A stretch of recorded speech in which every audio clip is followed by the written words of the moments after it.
காட்டுவேன். உன்மேல் என் கண்ணை வைத்து உனக்கு ஆலோசனை சொல்லுவேன்.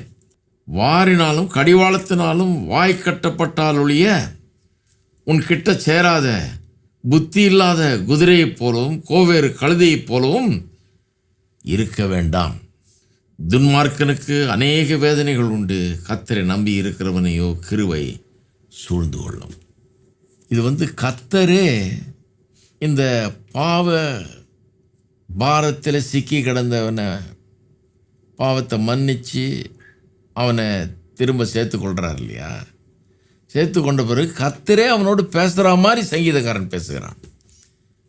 கர்த்தர் நேரடியாக அவனுக்கு சொல்கிற காரியம் மாதிரி பேசுகிறான். நீங்கள் அதுதான் அந்த வசனம் ரொம்ப அருமையாக இருக்குது.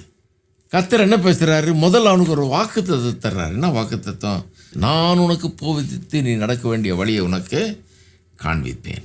உன்மேல் என் கண்ணை வைத்து உனக்கு ஆலோசனை சொல்லுவேன். என்ன அற்புதமான வாக்குத்தத்தம் பாருங்கள்.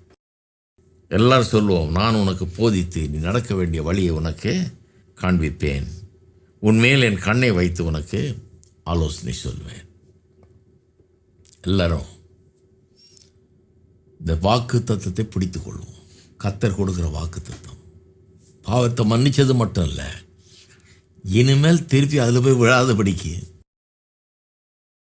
அதிலிருந்து உங்களை காக்கும்படிக்கு எல்லாத்தையும் செய்கிறேன்றார். போதிக்கிறேங்கிறாரு, நடக்க வேண்டிய வழியை காண்பிக்கிறேன். போய் சேர வேண்டிய இடத்துக்கு கரெக்டாக போய் சேர வழி விலகி போகாமல் அப்படி இப்படி போய் இதுலையாவது சிக்கி கொள்ளாமல் நடக்க வேண்டிய வழியை காமிக்கிறேங்கிறாரு, போதிக்கிறேங்கிறாரு. உன் மேலே கண்ணை வைத்து உனக்கு ஆலோசனை சொல்லுவேன்றார். கர்த்தர் கண்ணை நம்ம மேலே வைத்து ஆலோசனை சொல்லுவேன்றார். அதாவது நம்மளை இல் வாட்ச் ஓவர் அஸ். அவர் கண் நம்ம மேலே இருக்கும்.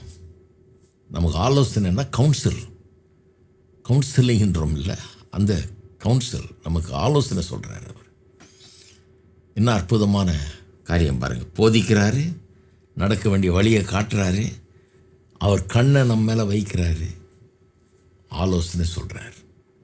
எல்லாரும் சொல்லுவோம், போதிக்கிறாரு, நடக்க வேண்டிய வழியை காண்பிக்கிறாரு, கண்ணை நம்ம மேலே வைக்கிறாரு, கண்ணை நம்மளேருந்து எடுக்கிறதில்ல, ஆலோசனை சொல்கிறாரு. இதை விட ஒரு பெரிய வாக்குத்தத்தம் உங்களுக்கு வேணுமா? இன்றைக்கி அதை பிடிச்சிங்க. எல்லோரும் சொல்லுங்கள், கர்த்தாவே எனக்கு போதிக்கிறபடி ஆளுமுக்கு ஸ்தோத்திரம். வெற்றி வாழ்க்கையை குறித்து போதிக்கிறபடி ஆளுமுக்கு ஸ்தோத்திரம்.